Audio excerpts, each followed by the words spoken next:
Ficar sem energia elétrica é um transtorno para qualquer consumidor. Agora imagine quando o corte atinge toda uma cidade.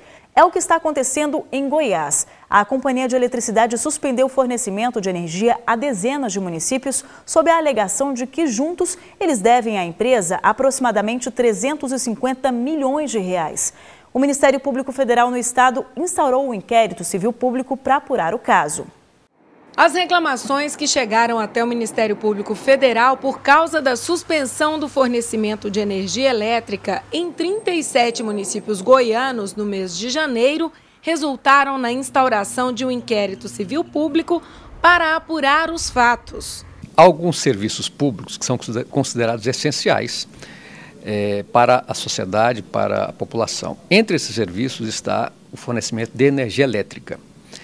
Além disso, no âmbito dos municípios, o município também presta serviço público de natureza essencial para a população. E eu cito, por exemplo, serviços da área de saúde, de educação, né, que são aqueles mais básicos que não podem ter solução de continuidade. A Associação Goiana dos Municípios, em defesa das prefeituras que se sentiram prejudicadas, entrou rapidamente com uma ação solicitando a regularização dos serviços prestados pela CELG, Companhia Energética de Goiás, e questionou a origem da dívida cobrada pela companhia. Nós queremos buscar os dados da composição da dívida, o tempo, o valor, para que, em razão desses números, a gente ofertar uma proposta para a CELG.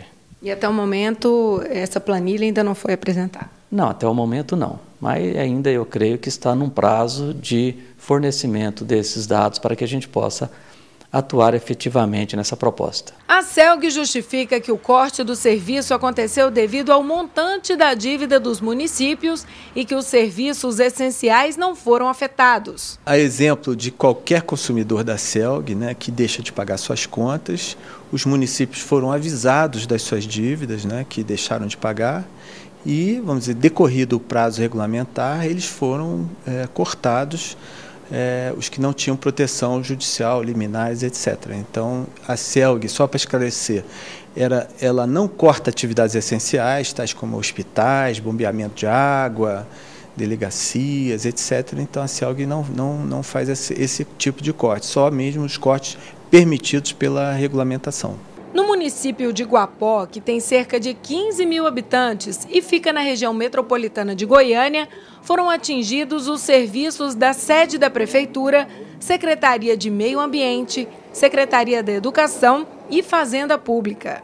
A dívida da cidade acumulada em 12 anos está em 7 milhões de reais. Mas a situação não chegou a causar transtornos à população daqui, porque o prefeito foi ousado e por 3 vezes mandou os funcionários da prefeitura religarem a energia.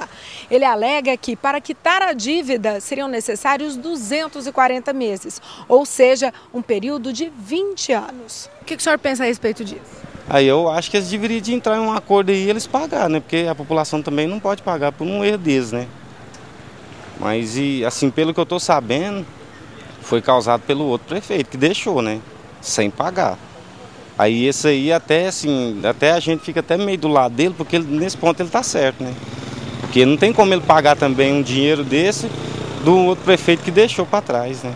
A suspensão da energia durou um dia, porque as prefeituras conseguiram liminares na justiça para que o serviço fosse restabelecido. De acordo com a CELG, 10 municípios já renegociaram suas dívidas e regularizaram a situação. A CELG está aberta, disponível para negociação, inclusive a CELG fornece os dados estão disponíveis para cada um dos municípios.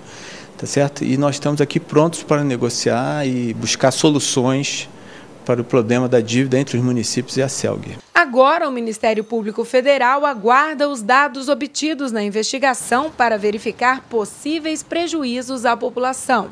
Nós já requisitamos informações à ANEEL, a Agência Nacional de Energia Elétrica, e à CELG, aqui no estado de Goiás, para que informe ao Ministério Público Federal todos os atos pertinentes a essa suspensão, para que a partir disso nós tenhamos a possibilidade de avaliar se houve alguma suspensão indevida desse serviço de energia elétrica para os municípios, se essa suspensão de alguma forma caracterizou algum prejuízo para a população no que diz respeito à continuidade dos serviços públicos que são a cargo do município. No Brasil, o número de celulares já supera a população. Mais de 270 milhões de linhas ativas, quase um celular e meio por habitante. Com números assim, até parece que telefone fixo é coisa do passado. E orelhão, então, nem se fala. Mas a realidade é um pouco diferente. Os celulares estão concentrados nos grandes centros e nas cidades médias, com boa infraestrutura de telecomunicação. Em alguns lugares, o orelhão resiste e, quando não funciona, ainda faz muita falta. Por esse motivo, o MPF em Santa Catarina quer garantir que os telefones públicos recebam a manutenção adequada. Hoje em dia, quase todo mundo tem celular, mas quando a bateria acaba ou quando não tem sinal, os telefones públicos podem ser a única opção para falar com a família, com um amigo, comunicar um acidente ou, em situações extremas, chamar a polícia. E é por isso que os aparelhos precisam estar funcionando. Quando acaba a bateria do meu celular, eu procuro um orelhão. Em caso de urgência, quando acaba a bateria ou acontece outro tipo de imprevisto, a única solução é os orelhões públicos, né? E aí, com a falta de manutenção, alguns não pegam e aí fica impossível de estar fazendo essas ligações. Esse turista não conseguiu fazer a ligação na primeira tentativa. Primeiro que eu estou tentando aqui não está funcionando. Vou tentar o outro agora. O que aconteceu? Tá mudo. E tem gente que percebe a falta de limpeza. É muito sujeira, muito pessoa que vai usar, tem aquela imundície, pega micróbios, bactérias. É muito sujeira porque todo mundo usa ali, todo mundo bota a boca ali. Aí que é difícil. Este é o primeiro orelhão com internet sem fio do Brasil e está localizado bem no centro de Florianópolis. Esse aqui está em boas condições de uso, mas como nem sempre isso acontece, o Ministério Público Federal decidiu agir. Por isso, este procurador ajuizou uma ação civil pública contra a operadora Oi e a Agência Nacional de Telecomunicações, a Anatel. Na ação, é pedida a verificação dos orelhões e a devida manutenção dos aparelhos que apresentarem defeito em todo o estado de Santa Catarina. O Ministério Público levantou que vários orelhões não estavam funcionando, estavam com questão de sem higienização. A partir daí, nós propusemos uma ação para que a Oi possa fazer esse trabalho, que é a sua obrigação. Se condenada, a empresa de telefonia poderá pagar multa de 10 milhões de reais. O Ministério Público ele pretende que a Oi faça a verificação das condições desses orelhões. Requer que a Oi também, por não ter feito até agora esse trabalho, seja condenada em 10 milhões de reais. O Ministério Público requer também que a Anatel fiscalize extraordinariamente a Oi para ver se ela está cumprindo essas obrigações que vêm da lei e do contrato firmado. Em nota, a Anatel informou que em 2011 deu início a uma série de medidas para melhorar a prestação do serviço.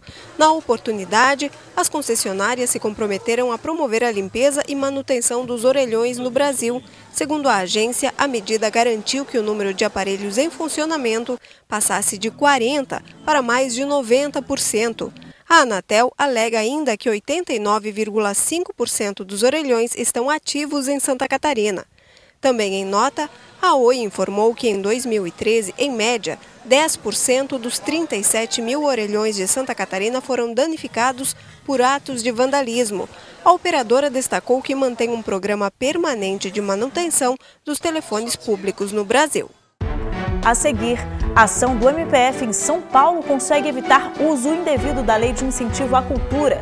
E no Rio de Janeiro, o Ministério Público Federal pede a mudança do nome oficial da Ponte Rio-Niterói, que hoje homenageia um dos principais representantes da ditadura militar. A gente volta já já.